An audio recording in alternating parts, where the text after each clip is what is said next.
quand on sait que ce pays a eu beaucoup d'argent, quand on sait que cet argent est dans les paradis fiscaux, et quand on sait qu'aujourd'hui on va accueillir le Fonds monétaire international qui va venir rogner sur tout ce qui est social. Nous connaissons la chanson, nous sommes déjà passés par là dans les années 90. Vous savez, l'oubli du mal est parfois pire que le mal, parce que ça permet de reproduire les mêmes erreurs et on s'enracine dans les maux du passé. C'est ce que vit le Congo aujourd'hui. Quel est le sort des étudiants congolais? Quel est le sort des jeunes aujourd'hui, le chômage des jeunes? Quel est le sort du secteur privé aujourd'hui? C'est ça les vraies questions que nous devons nous poser. Est-ce que tous ces gens-là ont profité de cette embellie? Si le secteur privé avait profité de cette embellie, nous aurions pu diversifier notre économie et non pas être toujours assujettis au pétrole. Parce qu'aujourd'hui, on va nous dire, cette crise, c'est la crise du prix du baril du pétrole. Je dis oui et non, parce que ce pétrole, il est erratique, il varie. Quand c'est bon, ben c'est comme la cigale et la fourmi, non? Pendant les bonnes saisons, on fait des réserves. Et tout le monde s'était félicité de ce que le Congo avait fait des réserves.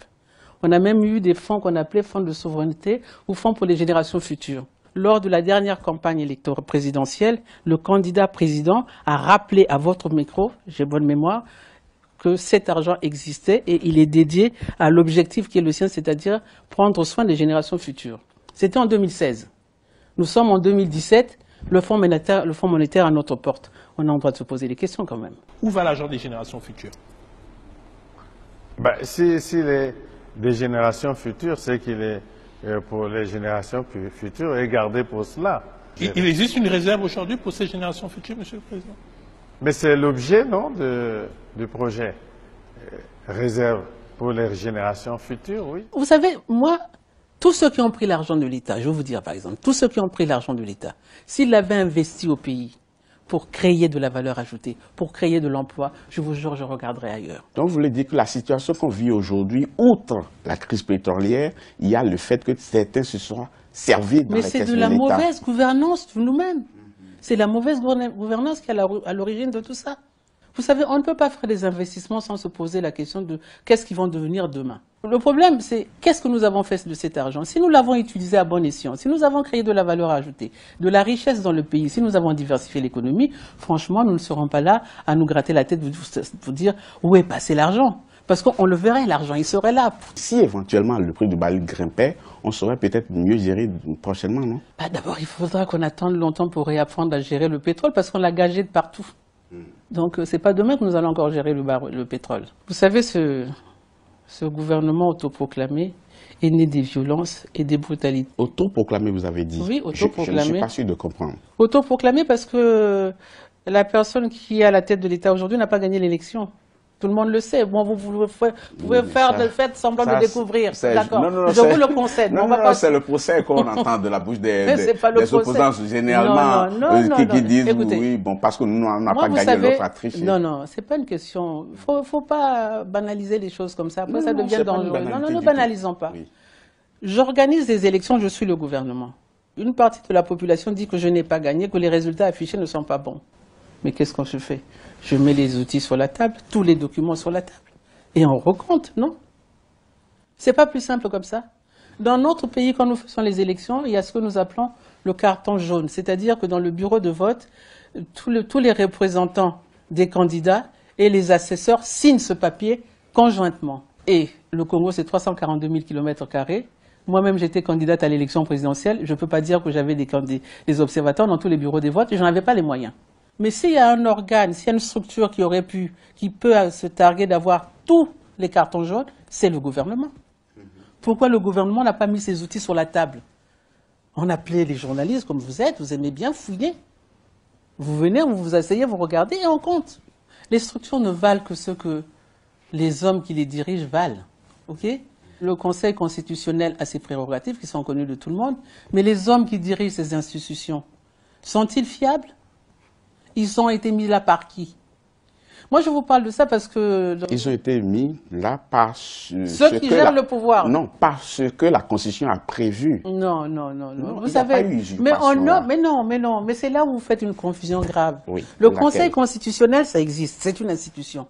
Qui nomme à la tête du Conseil constitutionnel? C'est le chef de l'État. Et aujourd'hui, si vous regardez la composition du Conseil constitutionnel, vous n'avez malheureusement pas le décodeur, mais si je vous mettais la feuille la composition du Conseil, moi qui ai le décodeur, je dirais, ah, bon, c'est clair. Je vous pose une question. Pourquoi on a proclamé les résultats nuitamment à 3 heures du matin? Pourquoi? Vous me posez une C'était colle, tellement clair. Oui. Et dès cette proclamation, nuitamment, des résultats de l'élection présidentielle, la guerre du pool a commencé. Moi, je veux... C'est ces similitudes-là qui sont gênantes. On va y arriver. C'est ces similitudes-là qui devaient vous interpeller. Pourquoi vous avez décidé de ne pas participer aux élections législatives? Encore que j'aurais pu poser la même question. Pourquoi? Mais je vais vous dire pourquoi. Vous avez été candidate à l'élection présidentielle. Je peux vous dire pourquoi on l'a été. Pourquoi on l'a été. Mais nous avons bien mené notre réflexion. Oui. Parce que nous nous sommes dit, il faut que nous montrons à la face du monde entier ce que c'est que les gens qui dirigent notre pays aujourd'hui. Nous allons aller à cette élection parce que nous avons posé des préalables pour y aller. Aucun préalable n'a été pris en compte.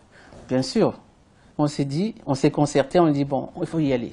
Ça, c'était pour l'élection présidentielle. Pour l'élection présidentielle. Moi, je fais partie de ceux qui pensaient qu'on devait avoir une candidature unique. Mais les autres m'ont combattu en disant non, si on fait ça, on n'arrivera pas à la vérité. Multipliant les candidatures. Qui a eu raison? Eux. Les autres ont eu raison. Et donc, on a été à cette élection présidentielle à 5. Nous avons signé une charte de la victoire de l'opposition avec ces 5 camarades-là. Et nous avons pu, ce faisant, montrer que le président Sassou n'était plus majoritaire dans le pays.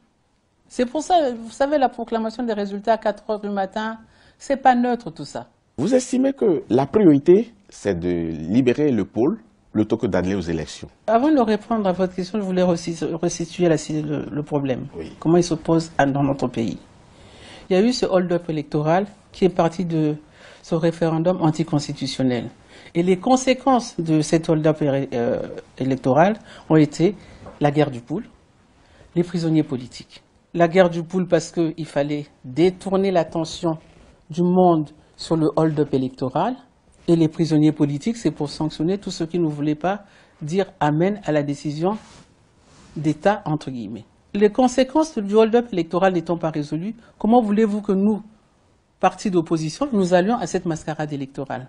Parlons toujours de la région de Pôle. Le pouvoir estime faire chaque jour un peu plus afin de faire régner la paix dans cette zone-là. Mais vous estimez que le pouvoir n'en fait pas assez, c'est ça? Ou bien n'en a pas fait une priorité? La question qu'on se pose d'abord, c'est pourquoi on va bombarder le pool? Écoutez, moi je veux bien qu'on parle de tout, qu'on soit esthète, qu'on analyse, qu'on soit... Mais pourquoi on va bombarder le pool? Qu'y a-t-il dans le pool? Apparemment, il y a là-bas un individu avec un groupe. Non, il y a dans le pool des populations civiles, oui, des paysans, des hommes et des femmes et des enfants qui essaient de vivre leur vie. Est-ce qu'il y a des individus armés là-bas, selon vous? Est-ce qu'il y a des individus armés aussi qui défient le pouvoir central? Mais écoutez, vous trouvez que s'il y a un individu qui s'est caché dans le pool, ça mérite 15 mois, parce que ça fait plus de 15 mois, de bombardements, de morts, de tirs dans tous les sens, de personnes déplacées. Plus de 80 000 personnes aujourd'hui sont déplacées. Une femme comme moi dit on va libérer les prisonniers politiques. Oui. Je suis une pacifiste, je ne veux pas prendre les armes pour aller casser la maison d'arrêt. C'est quand même pas là que vous m'attendiez tout de même.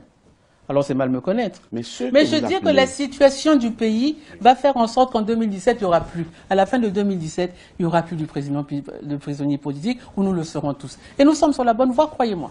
Mais justement, par rapport à ce concept de prisonnier politique, qui l'est et qui ne l'est pas vraiment, parce que le pouvoir central estime que c'est des gens à qui on reproche des choses bien précises et non à cause de leurs opinions.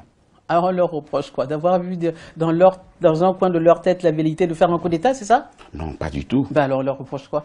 On parle d'atteinte à la sûreté de l'État, par exemple. C'est quoi atteinte à la sûreté de l'État? Oui, à quel moment le pays a été mis en danger par Jean-Marie Michel Mokoko ou Okombi Salilsa ou Boukadia qui vient de partir, le pauvre très malade qu'on vient de libérer, ou Mpika, le colonel Mpika qui est un retraité? À quel moment ces frères-là ont mis le pays en danger où on parle d'atteinte à la sûreté de l'État? Peut-être qu'ils ont des informations que vous et moi n'avons pas. Ben, on attend qu'on nous mette ces informations à notre disposition, mais force est de constater que les délais légaux de la préventive sont dépassés parce que les dossiers sont vides. C'est ça aussi qu'il faut reconnaître. Il y a la maison d'arrêt où il y a tous les grands prisonniers politiques et autres. Et puis aussi, le plus grand problème, c'est la liberté d'expression des gens.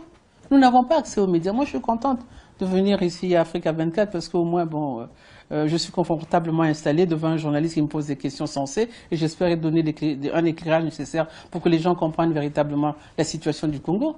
Mais tout ça, c'est fermé. Pour moi, la priorité, c'est le Congo. Et il y a cette constitution taillée sur mesure parce que fabriquée par le détenteur du pouvoir lui-même, qui vraiment, il a mis ça à sa mesure. Mais bon, c'est peut-être aussi que nous ne savons pas nous projeter dans le futur. 14 années, ça lui paraissait suffisant, largement suffisant. Puis au finish, il se rend compte que non, il va encore rester. Et donc, tous les articles qui étaient coulés dans le marbre qu'on ne pouvait pas toucher dans le cadre de cette constitution, notamment l'âge, le nombre de mandats, il fallait passer outre. D'où le référendum anticonstitutionnel. Je n'ai pas accepté ça. Moi, je dis non. Mes chers compatriotes, mes chères sœurs, mes chers frères, le destin de notre pays est entre nos mains à nous, Congolaises et Congolais. Le monde extérieur viendra nous aider, c'est vrai. Aujourd'hui, nous devons nous féliciter de ce que les caméras se sont enfin tournées sur le Congo et je suis convaincu que nous allons vers la fin de la guerre du poule. Parce que on a tué dans le noir, aujourd'hui la lumière est revenue, on va arrêter de tuer, en tout cas c'est ma prière. Mais je voulais vous interpeller pour dire, levons-nous pour libérer notre pays. C'est notre devoir. C'est un devoir que personne ne peut s'exempter. Nous devons nous lever pour libérer notre pays. Parce qu'il y va de l'avenir de nos enfants, de nos petits-enfants, de notre pays. Et nous n'avons pas besoin d'armes pour gagner. Notre seule volonté suffira. Vous savez, si nous nous mettons tous dehors dans la rue, je ne pense pas que les chars de Sassou vont venir nous tirer dessus, je ne crois pas. Quelques-uns tomberont, mais il en restera assez pour construire ce pays. Lorsque la Constitution est violée, les démocrates ne doivent pas l'accepter.